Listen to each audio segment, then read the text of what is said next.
आइयो बहनों, अरे दुनिया के पढ़े लिखे देश भी जब चुनाव होता है ना, तो बैलेट पेपर पर नाम पढ़ करके थप्पा मारते हैं। आज भी अमेरिका में भी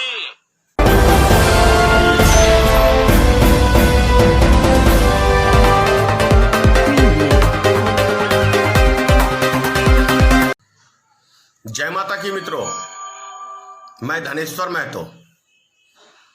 सबसे पहले मैं आपको एक वीडियो दिखा रहा हूं।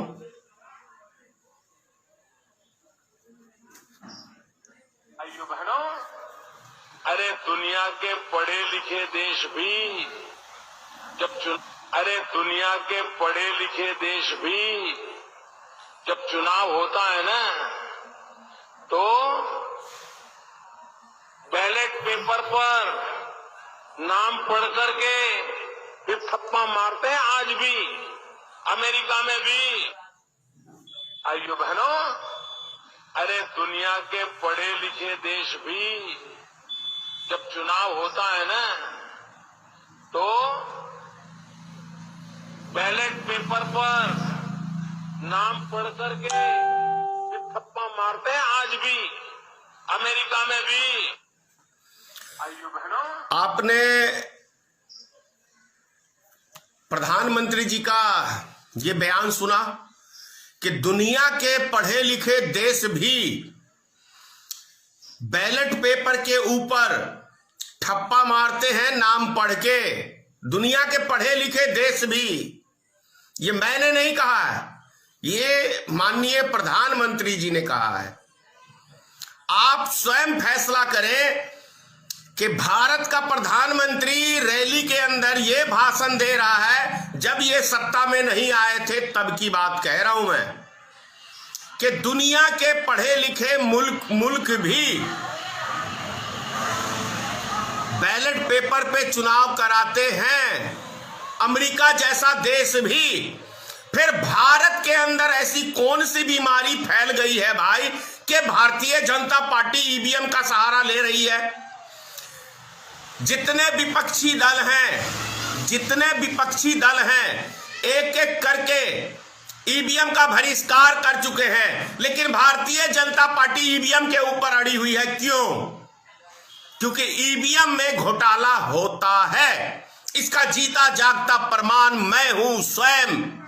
मैं भी इससे पहले ये सोचता था कि कहीं यह बातें झूठी तो नहीं है, लेकिन मधुबनी बिस्पी विधानसभा के अंदर जो चुनाव के रिजल्ट आए हैं और जो चीजें मैंने अपनी आंखों से देखी है, मैं दावे से कह सकता हूं, 100% दावे से कह सकता हूं कि ईवीएम घोटाले की वजह से भारतीय जनता पार्टी यहां चुनाव जीती है। अब बताता हूं मैं आपको ये कारण कहने का। परसों की बात है, परसों शाम को मैं मधुबनी किसी काम बस मधुबनी गया था। किशोरी लाल चौक का एक रास्ता आरके कॉलेज की तरफ मुड़ता है, जिधर काउंटिंग है, और एक भरी हुई ट्रक, बक्से से भरी हुई ट्रक आरके कॉलेज की तरफ गई। मैंने उसी टाइम कहा, मेरे साथ जो बैठे हुए थे, कि ये ट्रक का अभी आरके कॉलेज की तरफ जाना मुझे संदेह पैदा करता है कि कहीं इसके अंदर ईवीएम तो नहीं। और कल जो चुनाव के रिजल्ट आए हैं वो ये साफ पता कर दिया, क्योंकि कम से कम 50 से 60 ऐसे बूथ हैं मुस्लिम के, जिसके ऊपर सिर्फ और सिर्फ मुस्लिम के ही वोट हैं।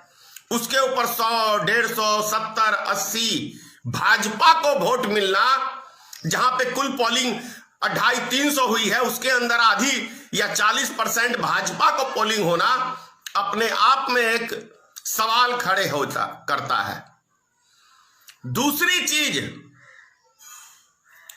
जानते हैं, पूरे बिहार की मैं कह रहा हूं, पूरे बिहार में विधानसभा चुनाव के दरमियान में सरकार ने कितनी बड़ी साजिश की है, निर्वाचन आयोग ने कितनी बड़ी साजिश की है, उसका भी पर्दाफाश कर रहा हूं आपको। जहां भी पोलिंग हुई है चुनाव के दरमियान किसी भी एक कमरे के अंदर लाइट की व्यवस्था नहीं की निर्वाचन आयोग ने, सरकार ने, नीतीश कुमार की सरकार ने।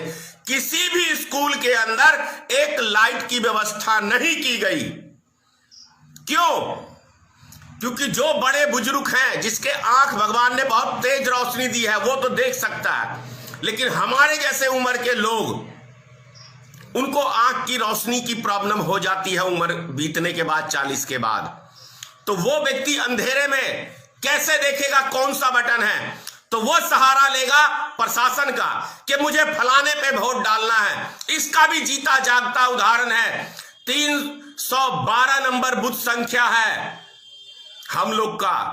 उसके अंदर कई ऐसे वोटर हैं जिन्होंने कहा कि मैं थाली छाप पे वोट देना चाहता हूं, और उसको प्रशासन ले जाके कमल छाप के ऊपर बटन दबाया है, प्रशासन ने दबाया है। तो ये बहुत बड़े गंभीर आरोप लगा रहा हूं निर्वाचन आयोग पे। और उससे भी बड़ी बात आपको बताऊं, भाजपा बोलती है, मोदी बोलते हैं आत्मनिर्भर भारत बनो, आत्मनिर्भर बिहार बनो। अरे भाई, 80 से लेके आज तक भारतीय जनता पार्टी तो बैसाखी पे चुनाव लड़ती है। यदि दुनिया की सबसे बड़ी पार्टी भारतीय जनता पार्टी है, तो बैसाखी की क्या जरूरत है श्रीमान नरेंद्र मोदी जी? है जरूरी? पहले भारतीय जनता पार्टी स्वयं आत्मनिर्भर बने और अपने बलबूते पे पूरे सिंगल लार्जेस्ट चुनाव लड़े पूरे देश के अंदर, तब आत्मनिर्भर की बात करे। वरना बंद करे ये आत्मनिर्भर की बात, बकवास करना, बेवकूफ बनाना देश की जनता को। पहले खुद आत्मनिर्भर बनो, दूसरे की बैसाखी पे सहारा मत लो। तेजस्वी ने ठुकराया, क्या कहते हैं इसको, माझी को, तो नीतीश कुमार की गोद में चले गए। वीआईपी को ठुकराया तेजस्वी ने, तो भाजपा की गोद में चले गए।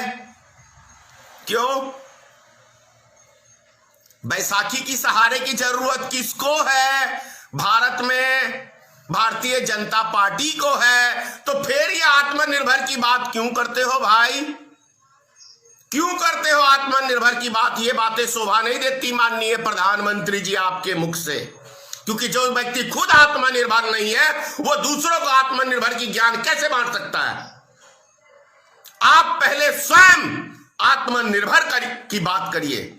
और एक बात और कहता हूं, जो मैंने अभी कुछ दिन पहले कहा था कि मोदी जी को और योगी जी को भारत माता की जय बोलने का अधिकार मैं नहीं समझता हूं है, क्योंकि ये भारत माता का अपमान करते हैं, हमारे देश की बहु बेटियों की इज्जत लूटती है, और ये बैठ के तमाशा देखते हैं और अपराधियों का साथ देते हैं। इसलिए मैंने कहा था कि भारत माता की जय कहने का अधिकार नहीं है देश के प्रधानमंत्री को, नहीं है योगी आदित्यनाथ को।